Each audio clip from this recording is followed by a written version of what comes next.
আরে দেখ দেখ, একটা ভিক্ষুক। চল চল বিটলু, ওর টাকাগুলো হাতিয়ে নি। হ্যাঁ হ্যাঁ, চল চল, ওর থালায় তো দেখছি ভালোই টাকা আছে। সাহায্য করুন, আমাকে 2 টাকা দিয়ে সাহায্য করুন। আমাকে 2 টাকা দিলে 200 টাকা পাবেন। যে যা পারেন তা দিয়ে সাহায্য করুন। শুনেছিস বাবলা, ভিক্ষুকটা কি বললো? আরে হ্যাঁ রে হ্যাঁ, সবই শুনেছি। চল মজা নেওয়া যাক, তবে তার আগে আমাকে 2 টাকা ধার দে। সবের মধ্যে আবার টাকা ধার চাচ্ছিস কেন? আরে এত কথা না বলে দে তো, তোকে একটু পরে 10 টাকা দিচ্ছি। তুই দেখছি আমাকেও বোকা বানাচ্ছিস বাবলা। আরে ভাই দে না, টাকাটা দিয়ে দিচ্ছি তো। বিটলু তার পকেট থেকে 2 টাকা বের করে বাবলার হাতে দেয়। বাবলা টাকাটা নিয়ে ভিখারির থালায় দান করে। এই নিন ভিখু আঙ্কেল, 2 টাকা নিন। বেঁচে থাকো বাবা, বেঁচে থাকো। তোমাদের জন্য দোয়া করি। ধন্যবাদ ভিখু আঙ্কেল। আরে বেটা, পরে ধন্যবাদ দিস। নে এবার গুনে গুনে 200 টাকা নিয়ে নে। এ কি করছো বাবা? আমার টাকা তোমরা কেন নিচ্ছ? রেখে দাও বলছি, রেখে দাও। তোমার টাকা কেন আমরা নেব? আমরা তো আমাদের ভাগের টাকাই নিচ্ছি। তোমাদের টাকা মানে? তোমাদের টাকা কি করে হয়? তোমরা তো মাত্র 2 টাকা দিয়েছো। এই যে নিয়ে নিলাম আমাদের 200 টাকা।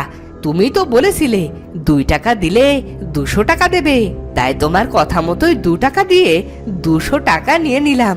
এই বিটলু, চল বাড়ি চল। এই চোর, চোর আমার টাকা নিয়ে চলে যাচ্ছে, চোর। ভিখারির কথা শুনে কয়েকটা লোক বাবলাকে ধরে নিয়ে আসে। এই বেটা, ভিখারির টাকা চুরি করেছিস কেন? দে ওর টাকা ফেরত দে। কি বলছেন কাকু? আমি কেন ওর টাকা চুরি করব? সে আমাকে বলেছে 2 টাকা দিলে 200 টাকা পাবো।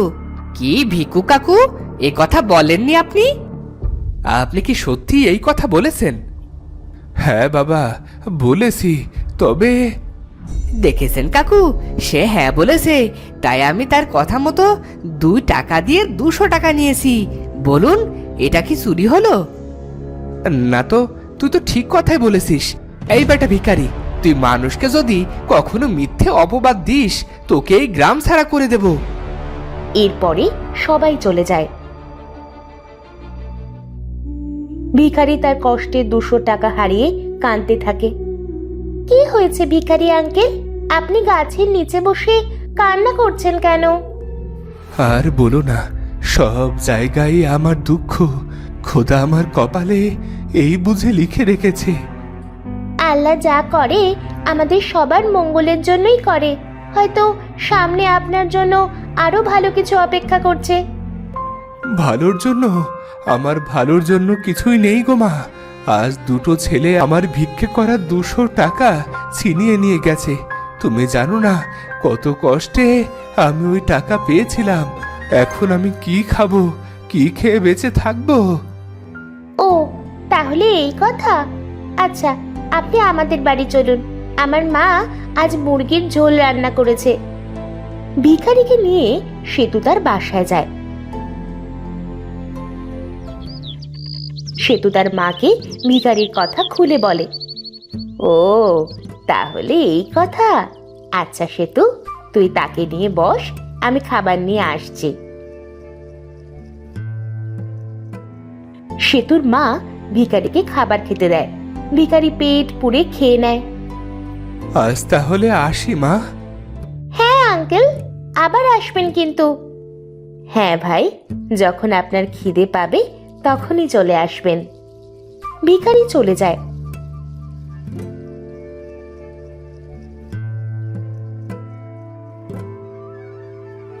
আর তখনই ভিখারির মনে পড়ে তার পুঁটুলি সে সেতুদের বাড়ি ফেলে আসছে। এই দেখো কি কাণ্ড, আমার ভিক্ষে করা থালাটা যে ফেলে এসেছি। যাই, আবার গিয়ে নিয়ে আসি। ভিখারি তার ফেলে আসা থালা নিতে সেতুদের বাড়ি আসে। আর তখন সে শুনতে পায় ঘরের ভেতরে সেতু আর তার মা কথা বলছে। মন খারাপ করো না মা, আজ রাতে না হয় না খেয়েই কাটাই। আমি তো না খেয়েই থাকতে পারবো, কিন্তু তুই তো আর না খেয়ে থাকতে পারবি না বল। আজ মেহমান না আসলে হয়তো আমাদের রাতের খাবারটা বেঁচে যেত। ভিখারি বাইরে থেকে সব কথা শুনে সেতুদের বাড়ি থেকে চলে আসতে থাকে। হায় খোদা, এরা তো দেখছি দিন আনে দিন খায়, একেবারে আমার মতোই অবস্থা। আমাকে তাদের রাতের খাবার খাইয়েছে, আর এখন রাতে তারা উপোস করে থাকবে। এদের জন্য কিছু করতে পারলে নিজের কাছেই ভালো লাগতো। পরের দিন ভিখারি একটা গাছের নিচে বসে ভিক্ষা করছিল। কি গো কাকু, আজ কেমন রোজগার হলো? তা তোমরা আবার এসেছো? যাও বলছি, যাও। বাবলাকে তো কাল 200 টাকা দিলে, আজও কি 2 টাকায় 200 টাকা পাবো? তোমরা আমার সাথে অন্যায় করেছো, যাও, ভাগো ভাগো বলছি। ভিখারির সাথে আবার অন্যায়? ভালোই ভালোই আজকে চাঁদাটা দিয়ে দাও, নয়তো কালকের মতোই হাল করব তোমার। চাঁদা? কিসের চাঁদা?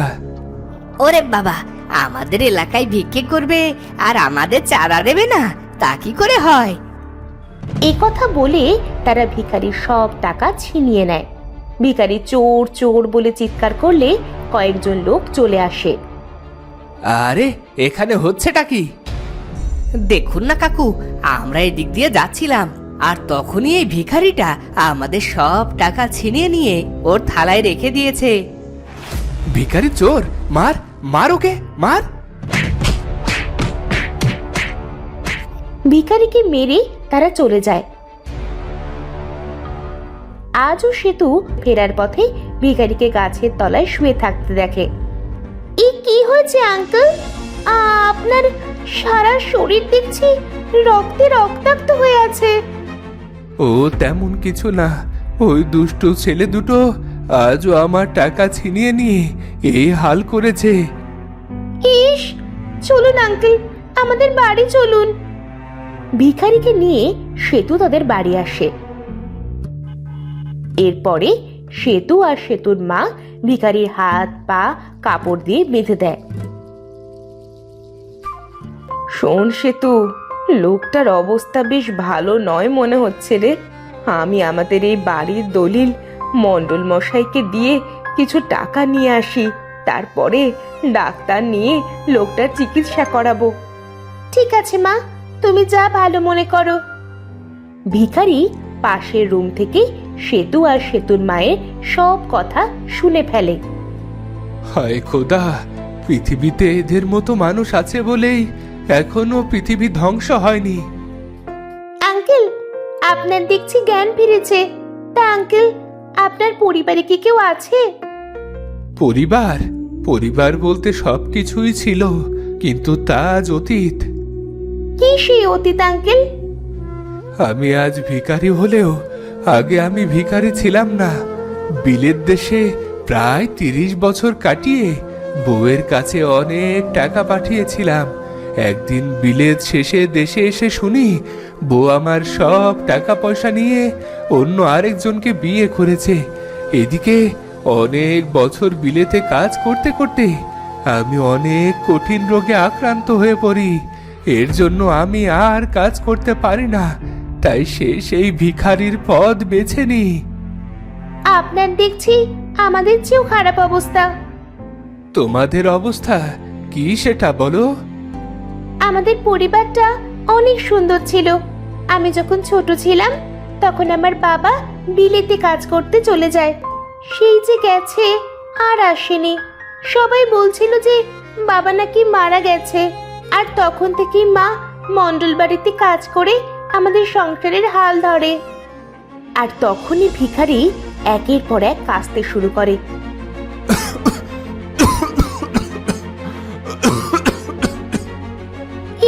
কি হলো? আপনি কাশছেন কেন? আমার মনে হয় আগের রোগটা আবার বেঁকে বসেছে। আপনি অপেক্ষা করুন, আমি এক্ষুনি ডাক্তার নিয়ে আসছি। সেতু ভিখারির অবস্থা কঠিন দেখে ডাক্তার আনতে চলে যায়। এদিকে আমার থাকাটা একেবারে ঠিক হবে না।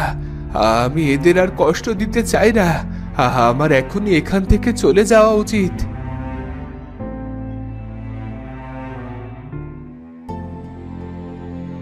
ভিখারি অসুস্থ শরীর নিয়ে সেতুদের বাড়ি থেকে বেরিয়ে জঙ্গলের দিকে যেতে থাকে। যেতে যেতে সে একসময় নদীর ধারে চলে আসে। না, আমি আর পারছি না। আমি আমি আর বাঁচতে চাই না এভাবে। এর সমাপ্তি আমাকে এখনই করতে হবে। ভিখারি নদীতে ঝাঁপ দিয়ে মৃত্যুর কথা ভাবে। সে নদীর কাছে যায়, আর তখন তার পায়ের কাছে একটা বোতল ভেসে আসে। আরে, এটা তো অনেক সুন্দর বোতল। ইস, এটা যদি সেতুকে উপহার দিতে পারতাম। ভিখারি বোতলের মুখ খোলে, আর তখনই তার সামনে এক বিশাল বড় দানব চলে আসে। কে কে আমাকে 7 বছর পর মুক্ত করলো? কে কে সে?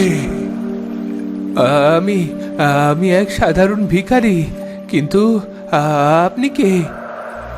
আমি এক অভাগা জিন, যে নিজের একটা ভুলের কারণে এই পৃথিবীতে বন্দী হয়েছিলাম। কিন্তু তুমি আমাকে মুক্ত করলে। বলো বলো, তোমার কি চাই? আমি তোমার 3টি ইচ্ছে পূরণ করব। শেষ জীবনে নিজের জন্য কিছুরই প্রয়োজন নেই, কিন্তু সেতু ওর জন্য চাইতে পারলে মরেও শান্তি পাবো। বলো বলো, তোমার 3টি ইচ্ছে বলো ভিখারি। আমার প্রথম ইচ্ছে হলো সেতুর বাবাকে তার কাছে ফিরিয়ে দাও। হয়ে গেছে, সেতুর বাবা ফিরে এসেছে। সেতু, সেতু কোথায় তুই?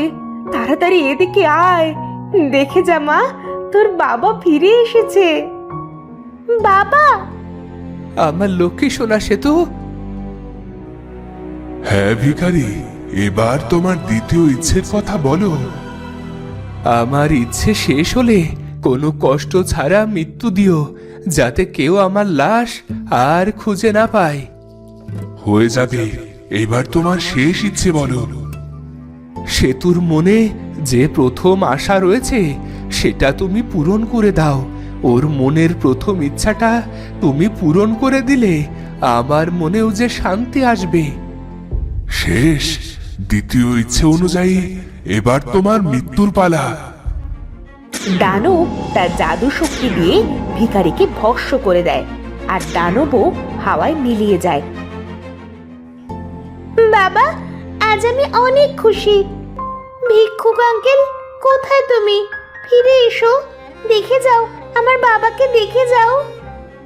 ভিখারির শেষ ইচ্ছে পূরণ হলো, এবার আমি দায়মুক্ত। আর সাথে সাথে সেতুদের বাড়ির সামনে ভিখারি আবার এসে পড়ল। বাবা, মা, ওই দেখো ভিক্ষুক আঙ্কেল। তো বন্ধুরা, ভিডিওটি কেমন লাগলো? যদি ভালো লাগে চ্যানেলটি সাবস্ক্রাইব করে বেল আইকনটি বাজিয়ে দিও। দেখা হচ্ছে পরের ভিডিওতে। ধন্যবাদ।